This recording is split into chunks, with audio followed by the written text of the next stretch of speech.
Hello, glad to see you on the channel. Subscribe, leave a like, and don't forget to write a comment. Enjoy watching. They say some moments burn themselves into your memory so vividly that even the passing of decades can't wash them away. For most people, it's a wedding day or the birth of a child. For me, it was the precise moment my mother clinked her champagne flute against mine, smiled that thin, camera-ready smile, and told a room full of 200 people that I was out of the estate. She said it like she was offering me hors d'oeuvres, casual, sweet, and dismissive, wrapped in practice charm. Her voice didn't even tremble. Mine didn't either. But something in me snapped so cleanly, so decisively, it was like I heard the crack echo through my ribs. It happened at the kind of retirement party people like my mother dream of their whole lives. String quartet under a rented white tent, perfectly manicured lawns, shrimp cocktails circulating on silver trays held by fresh-faced waiters in matching bow ties. The cake had 3 tiers, and her face printed on it. The guest list looked like a who's who of small-town royalty. The mayor, a few judges, half the school board, a retired senator who once promised to fix potholes and forgot. They all came to honor Linda Belmar, the long-reigning queen of Jefferson High School, the woman who shaped generations. They didn't know the truth. But I did. I was already holding the microphone when she cut in. I just said, "Let's all raise a glass to a woman who devoted her life to building others up," and there was a pause just long enough for her to slip in beside me. She was wearing sky blue silk and pearls that weren't even real, but nobody had the heart to tell her. She slid her arm through mine and leaned in close, just enough for the photographer to catch the perfect shot. "I have something to add, sweetheart," she said, smiling at me like we were castmates in a family sitcom instead of 2 women playing chicken with 25 years of buried spite. I stepped back, let her speak. That's always what she wanted: the stage, the story, the applause.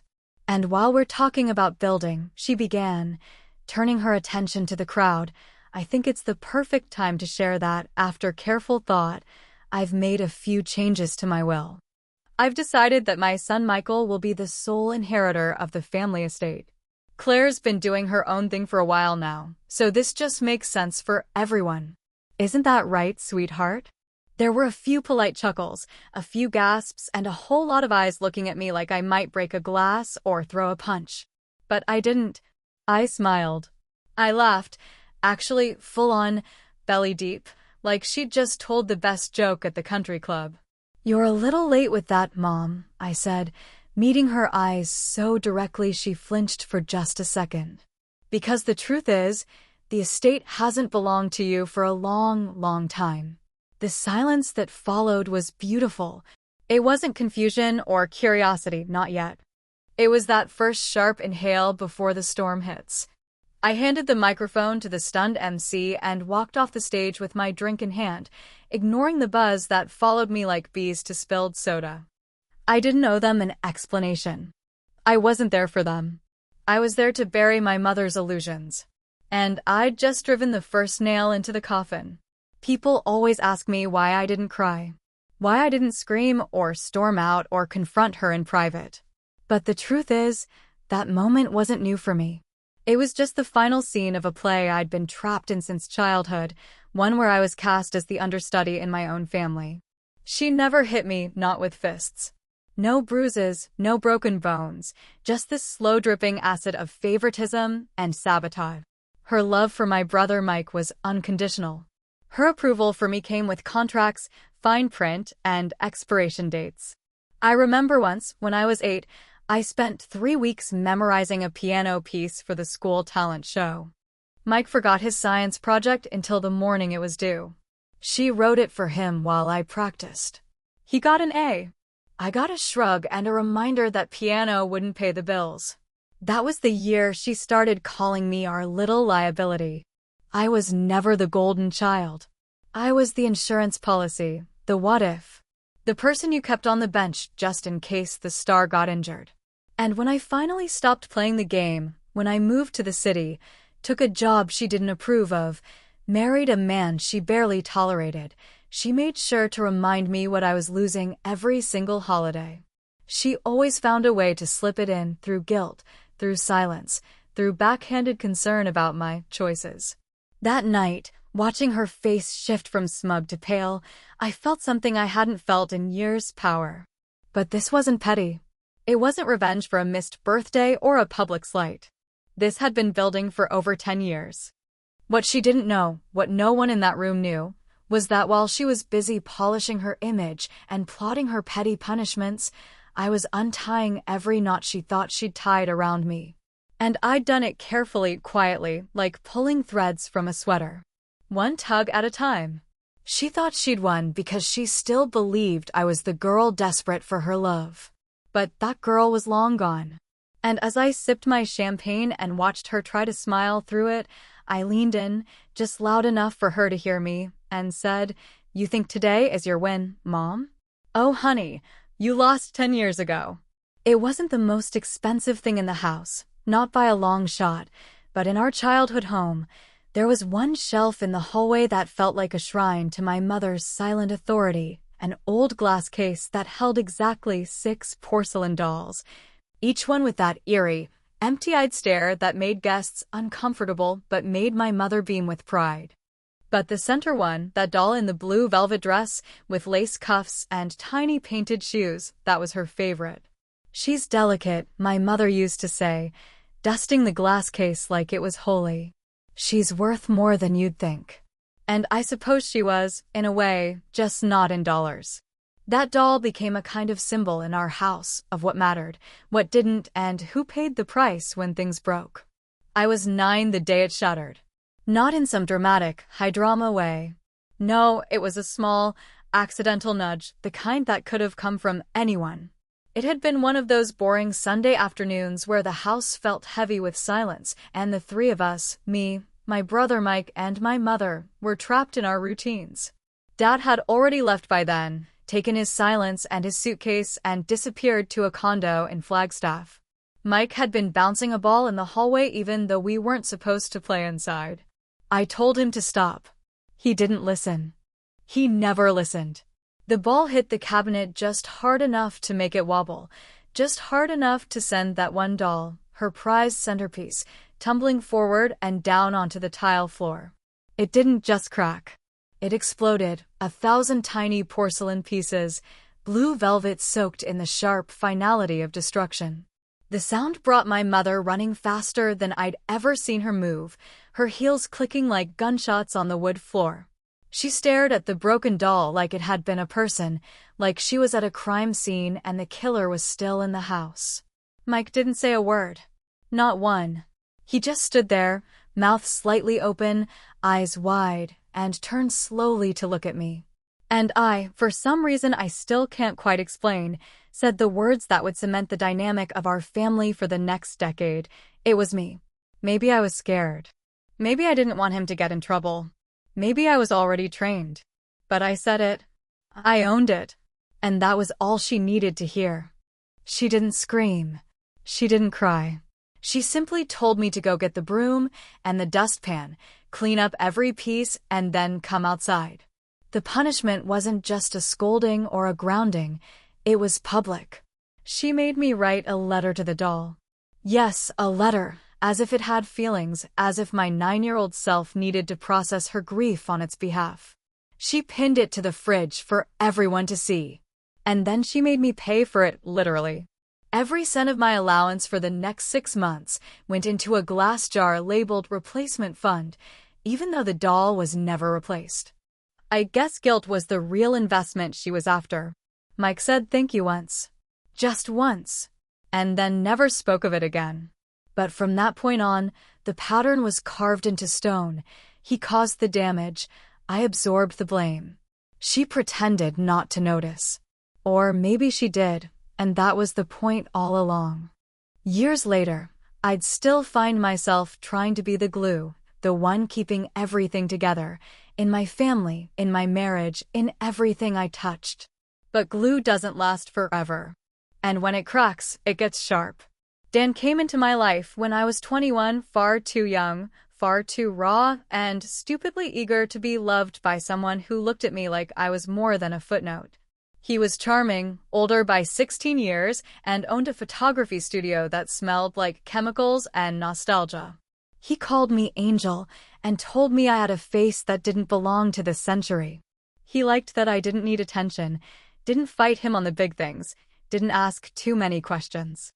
For the first year, I thought I'd won the lottery. But over time, love turned into routines, and routines turned into obligations. We'd been married for 15 years, since I was 21 and he was 37. That's 20 years total. Wait, no, 15 years. See, that's the kind of math I inherited from Linda. And speaking of Linda, she never liked him. But not in the way you'd expect a mother not to like a son-in-law. She wasn't openly rude or dismissive. No, she was helpful. Too helpful.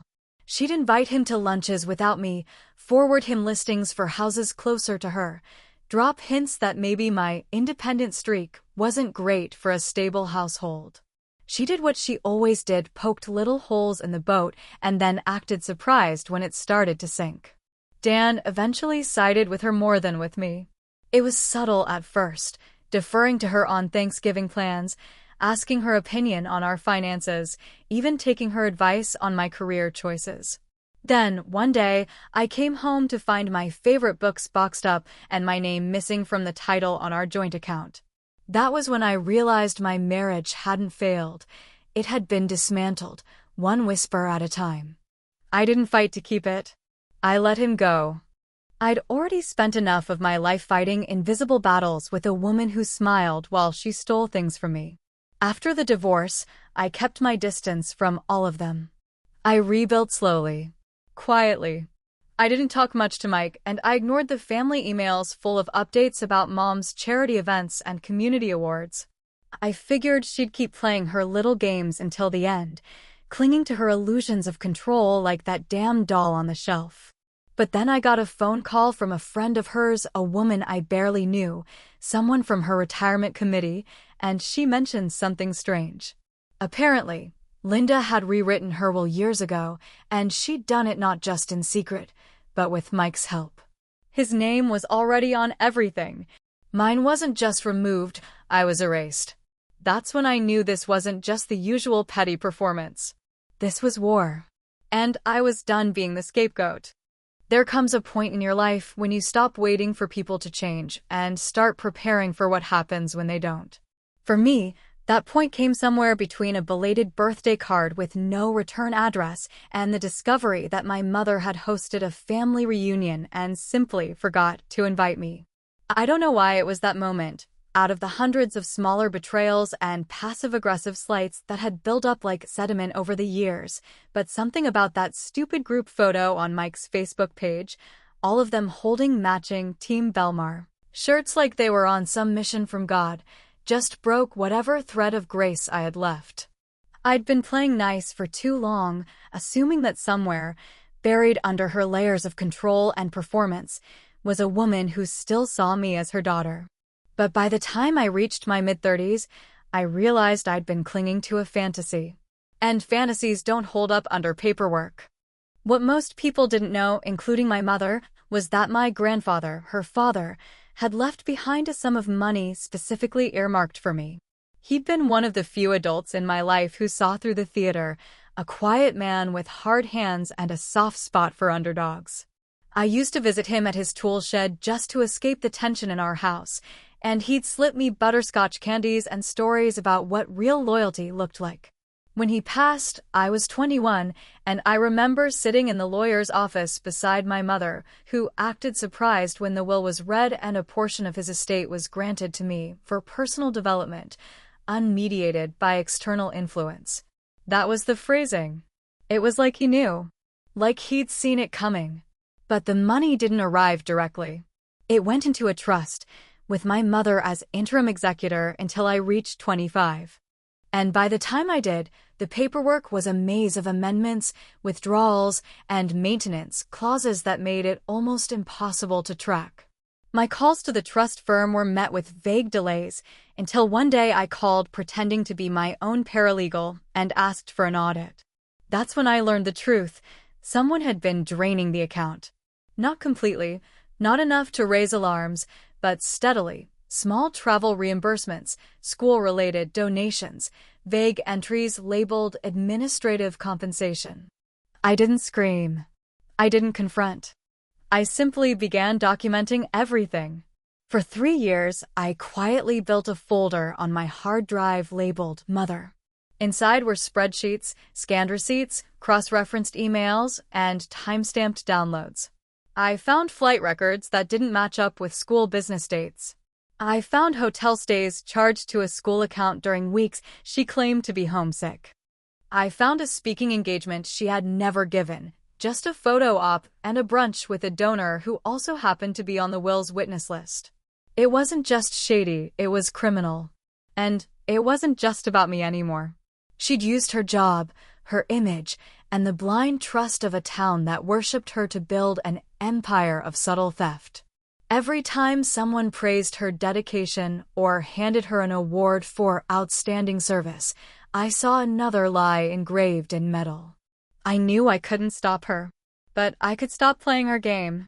So I opened an account overseas. Quietly, legally. I found a small bank in the Cayman Islands with airtight privacy laws and a stellar digital infrastructure, and I moved what was left of the inheritance there before she could touch another cent. I didn't touch the money myself, not yet. I just needed it to be somewhere she couldn't reach. Somewhere it couldn't be rewritten into her story. But I didn't stop there. I started sending anonymous tips to journalists, just enough to raise eyebrows without revealing my name. A few school board members began to ask quiet questions. One even resigned. Still, no one came knocking on her door, not yet. People like her don't go down in a day. They go down in inches. Then one afternoon, about 6 months before her retirement party, I received an envelope. It was addressed to Mike but accidentally delivered to my old apartment, probably a clerical error, since our names had once been listed under the same address for tax purposes. It had no return address and was sealed tightly with reinforced tape. My curiosity got the better of me, and I opened it. Inside were several documents, grainy printouts, screenshots, and bank statements. At first glance, it looked like a packet of routine financial disclosures, until I saw the heading on one of the pages, Gambling Activity Monitoring, Michael Belmar. My brother had opened multiple online gambling accounts under various names and had transferred money between several shell accounts that could only be described as suspicious. But the real kicker was the withdrawal record from the Belmar Family Education Fund, a foundation my mother had launched publicly 5 years earlier to support underprivileged students. There it was in black and white. Mike had stolen from the charity. Not borrowed.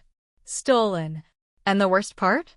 The timestamps aligned perfectly with the dates he'd accompanied my mother on her educational retreats. So now I had a choice: blow it all up and go public, or wait and let them hang themselves in a bigger, louder way.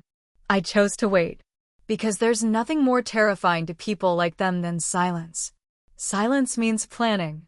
Silence means patience. And I had both. For now.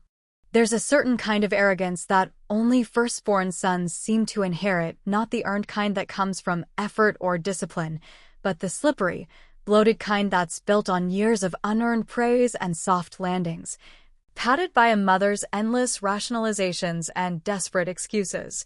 Mike had always been the golden boy, the miracle child, the beacon of hope who could do no wrong no matter how many times he crashed the family car or skipped midterms or mouthed off at dad over dinner while mom just sipped her wine and said, "He's got spirit, that one." I used to think he was lucky, but the older I got, the more I saw it for what it really was: rot in a tuxedo. So when I opened that envelope and saw the truth spelled out in transfer amounts and flagged transactions, my first thought wasn't even shock. It was confirmation. He hadn't just been riding mom's coattails, he'd been fleecing her damn charity like a slot machine with no cameras. And she, in her infinite delusion, had probably helped him do it, whether knowingly or by simply choosing not to ask too many questions when the checks kept clearing. I spent the next 2 weeks going over every document with the precision of a surgeon. I didn't just want dirt, I wanted leverage. The kind that couldn't be waved off as a misunderstanding or buried under one of her public apology tours. I traced the accounts to a digital wallet linked to an offshore sport book, then to a holding account in Delaware, and finally to a brokerage account under an alias that wasn't even that clever, M. Belmont, which might as well have been M. Belmar, in a mustache and wig. Then I made a copy of everything. Flash drives, encrypted cloud backups, one hard copy stored in a fireproof box under my kitchen sink. I wasn't about to let anything slip through the cracks. When I had enough to make even the most loyal school board member sweat, I invited Mike out for coffee at a place halfway between his gated condo and my rented apartment that he once called cute in a struggling artist kind of way.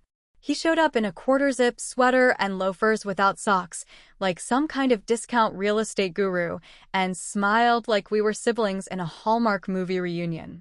I let him talk first, as usual. Something about a promotion, a new car, maybe a boat. I barely listened. Then, when his cup was half empty and his defenses were comfortably down, I slid the folder across the table. No dramatic speech. No build-up. Just, "You've got a problem, and now I do too. Let's fix that together." He opened it with the casual disinterest of a man who's never had to face real consequences. But by page 2, his posture changed. By page 4, his face had gone pale. He didn't ask where I got it. He didn't deny it. He just looked up and said, "What do you want?"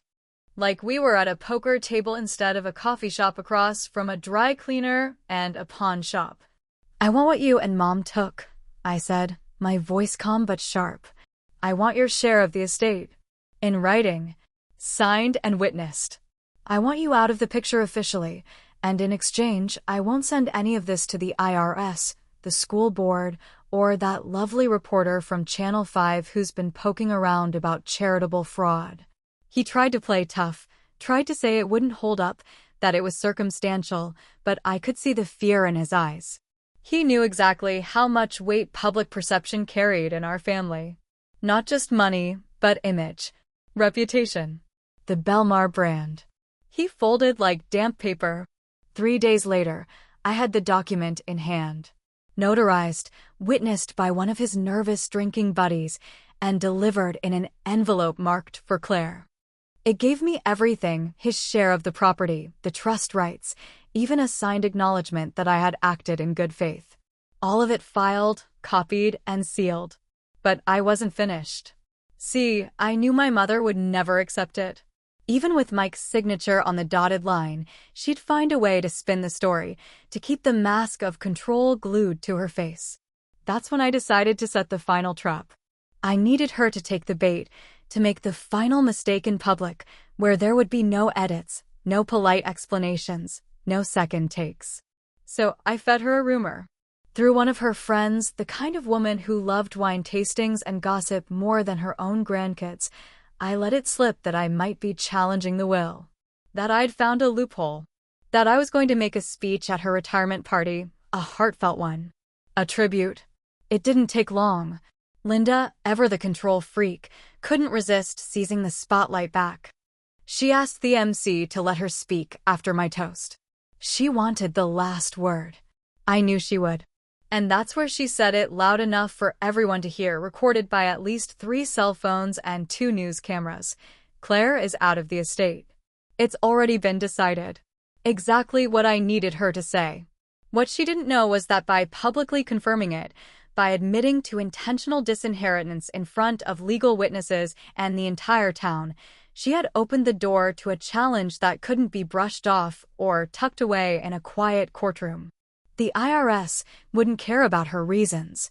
The school board wouldn't appreciate her financial sloppiness. And the local paper, hungry for a fall from grace story, wouldn't miss the chance to turn her retirement gala into a scandal headline. And she still didn't know what was coming next. The thing people forget about public humiliation is how quiet it really is. They expect shouting, crying, someone throwing a glass, or storming off into the parking lot in a swirl of righteous fury. But the truth is, when a person's dignity collapses in front of a crowd, it doesn't sound like a thunderclap, it sounds like a breath being held. That's what the room felt like after my mother announced to 200 people that I was officially out of the estate, as if I hadn't heard it in a dozen quieter, colder ways throughout my life. But this time, it was different because she said it into a microphone, in front of judges and board members and people who once thought we were the perfect family. And for the first time in decades, she didn't know I was the one holding the match. I didn't shout. I didn't flinch. I didn't need to, because the moment the words left her mouth, I saw it happen in real time, the flicker behind her eyes when she realized she'd said too much, gone too far, tipped the hand she thought she still held. I didn't even have to raise my voice. I leaned in, smiled like I'd just heard a funny secret, and said the line I'd been rehearsing for months, maybe years. "You're a little late with that, Mom," I said slowly, letting each word land like a slap to her pride, because the estate already belongs to me. The silence that followed wasn't polite, it was stunned. Some people gasped, others froze mid-sip, and a few exchanged glances like they were watching a live episode of some legal thriller unraveling in real time. And Linda, dear, decorated, endlessly composed Linda, she blinked twice, opened her mouth, and then did something I had only seen once before in my entire life. She hesitated. Not a full second of panic, but just enough for me to know I had her. It was like watching a ship captain realize the waters already breached the hull. She tried to recover, of course. Tried to laugh it off, say it was a joke, a misunderstanding, a bit of family teasing, but her voice was just a little too high, her smile just a little too tight, and her hands just a little too still. Because she knew, even before I said another word, that I wasn't bluffing. What she didn't know, and what the room would soon find out, was that 3 months before the party, I had legally assumed control over the real estate portfolio she thought she still owned. The land that her father had once acquired, and which she had built her legacy upon, had been sitting in a trust under my name since spring. Quietly, cleanly, with the help of an attorney who owed me a favor and a title office that never asked questions as long as the fees were paid in full. I hadn't just claimed it, I had insulated it, sealed it up so tight that even her best courtroom tantrum couldn't pry it loose. But here's the thing, I never wanted the money. Not really. I didn't spend a decade quietly collecting receipts and setting traps because I needed a new kitchen or dreamed of retiring early on a beach with bottomless margaritas. I did it because I needed her to know, finally and without doubt, that I had power. That she couldn't rewrite my story one more time. That I wasn't the broken little girl she used to dress up like a doll and parade around school fundraisers to make herself look nurturing. I did it for control, not revenge. At least, that's what I told myself. 2 days after the party, I finalized the paperwork to donate the land to a nonprofit that builds transitional housing for abused and neglected children. Every square foot of it, gone from the Belmar legacy forever. I made sure the press release included my name, not hers. I made sure the news article used the word estranged more than once. And I made damn sure that no photo of her was used in the announcement. Just mine, smiling with the executive director and holding a symbolic check like they do in those staged but meaningful moments. I had taken the one thing she valued more than money, image, and turned it against her. And I wasn't sorry. Or maybe I was. I don't even know anymore. The night after the donation went public, I found a voicemail on my phone. No caller ID. Just a timestamp, 8:31 p.m., and a blank silence before the voice finally came in. It was her. My mother. I recognized the breath before she even said a word. But I didn't press play. Not then. Not right away. I just stared at the screen, holding the phone like it might burn through my skin. I imagined what she could be saying. Maybe it was an apology, finally, the one she'd always refused to give. Maybe it was rage, a last attempt to claw back her version of the narrative. Or maybe, worst of all, it was sadness. Maybe she was asking if we could fix it. I didn't listen that night. I sat on my balcony, barefoot, watching the city lights flicker like a heartbeat I couldn't feel anymore. And I thought about the question that had haunted me since the moment I started all of this. Was I right to destroy her? Or did I just become her in the end? I wish I could say I knew the answer. But some questions, like some voicemails, are better left unheard.